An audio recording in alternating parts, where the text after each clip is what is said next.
Hello friends, we are back. Today's video is going to be from our last trip to La Ventana on the Baja Peninsula. One of the awesome things about living here in the Pacific Northwest is a quick plane ride to some awesome dive locations, whether it be in California, Hawaii, or Mexico. I have been very fortunate to have made dive partners who are willing to travel for spearfishing, and this is one of the adventures we've been on. As always, my videos are meant to be a resource for others here in the Pacific Northwest who are new to spearfishing. In this video, we're going to cover boat entry, boat exit, dive partner communication, and why it's so important to a fruitful dive session, general do's and don'ts, and my own lessons and failures. I know it's been some time since I put out a video. I've been really busy this last year and I didn't get a chance to get in the water as much as I would have liked. But this year I intend to get more videos out. There should be another La Ventana video in which it's just me generally shooting fish and some related tips, a big island spearfishing video, and if I find enough time, I should be able to put out another video or two for my time spearfishing the oil rigs in Louisiana. Of course, make sure to like, subscribe, and don't forget to tell me in the comments about how I need to get off my butt and put out some more videos for you guys. Alright, let's get into it. So first up, we have a boat entry. Whether you swim to the boat or pulls up next to you, first thing you do before trying to get into the boat is you're going to unload your spear gun. Especially if you're going to be traveling quite some distance, you always want to unload your spear gun.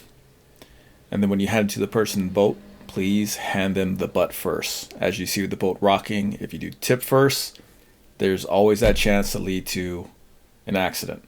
Exiting the water, you're going to use your fins to kick up. As you saw, I'm going to aim for my hips and make sure there's enough room for you to roll over on your butt. From here, you can go ahead and take your fins off before stepping into the boat. That way you don't go floundering around on deck. Now, everybody does things differently. I'm just telling you the way that I have found works great for me. In this case right here, you're going to see gun comes in butt first. That's great. But when you enter the boat, why I like to take my fins off outside is one, I can ensure my fins don't get bent at an awkward angle. And then likewise, I myself don't feel like I'm a mermaid who just found themselves on deck.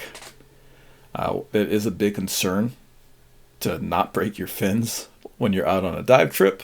That can be a real pain in the butt. So not coming in and having them bent at awkward angles or having people flounder around on top of your fins is a good way to make sure you don't have a whoopsie on the dive trip. Along with it being extremely important for safety to dive one up, one down with your partner, it also allows you to act as a scout for your partner. So when you hit the surface and your partner's right there waiting for you to check on you safety-wise, you can also communicate to them what the conditions are on the bottom so you can set them up for success on their drop.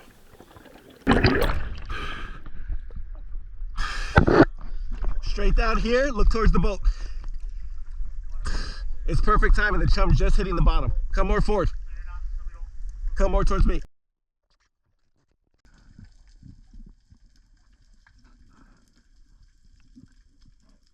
So some of the things you're going to want to look for when you're on bottom, whether it be for your own catch or scouting out for your partner, is going to be the environment itself.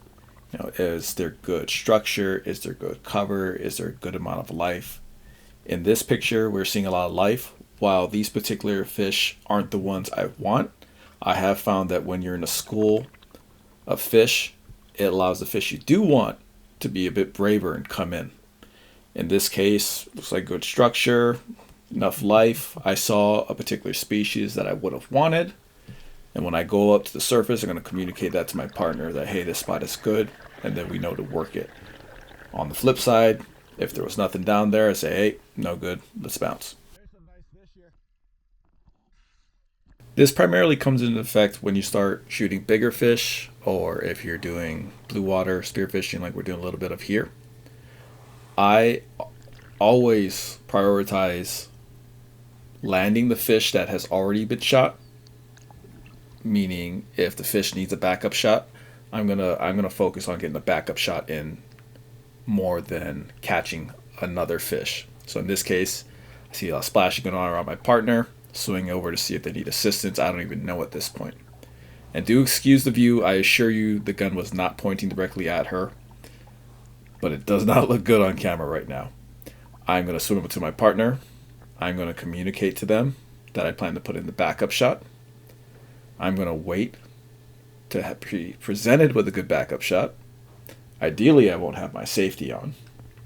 And then boom, we put the backup shot in. Ideally, my partner would have had the fish further out from them by letting some line out, but this is very early on in the trip, and we're still figuring out our cohesion. We weren't able to pull it off in this particular location. It was very strong current. Right now, I'm down at 55 feet, and my partner can't see me from surface. Ideally, they're going to be right there when I surface, but due to current and visibility, they just couldn't see me. So if that was the ideal scenario and they're there, I'm going to communicate to them as soon as I hit surface. Hey, shot a fish. It tore off. It's still catchable because it's not swimming right if you drop down right here, right now. But unfortunately, with the current pulling it the way it was, that fish got away. On reviewing the footage, I found a number of failures I did on this dive trip. This isn't particularly about this one, but that fish on the end of my spear is something I had read about, where you'll take a bait fish, something you would use for chum, you put it on the end of your spear, and it can act as an attractor for fish and distract them a bit while you take the shot. I did find, though, on this trip, it made it hard for me to see the fish, and it cost me shots. You can see the golden pompano there, and yep, safety's on. That's safety. Here's one of those clips where that fish on my spear gun blocks my view a bit, making my aim off.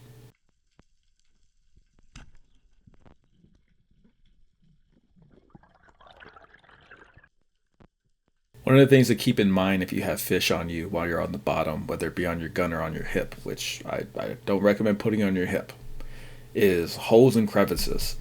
You need to take a quick glance at those if you're going to lay next to them and make sure there's not a moray eel just sitting right there.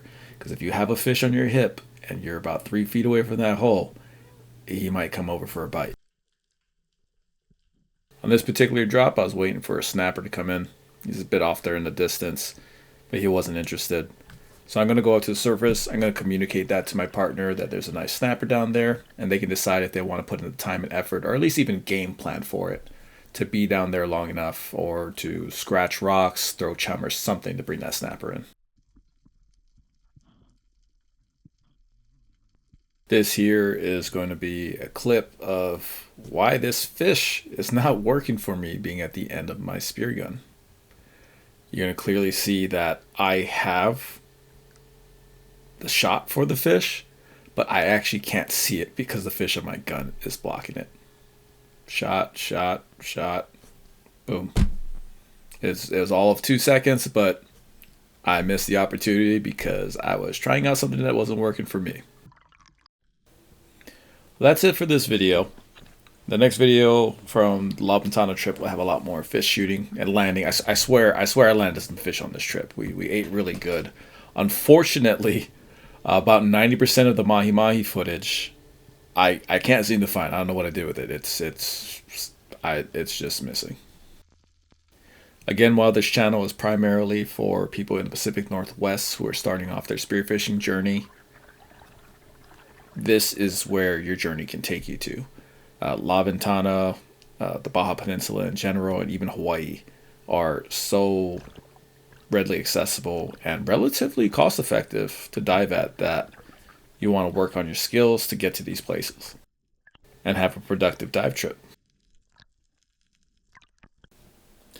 Thank you all for watching, liking, subscribing, and actually even commenting that you want more videos. That's got me off my butt to get this one done. Shout out to my dive partners and friends who've come with me on these trips. They have been awesome because you guys are there.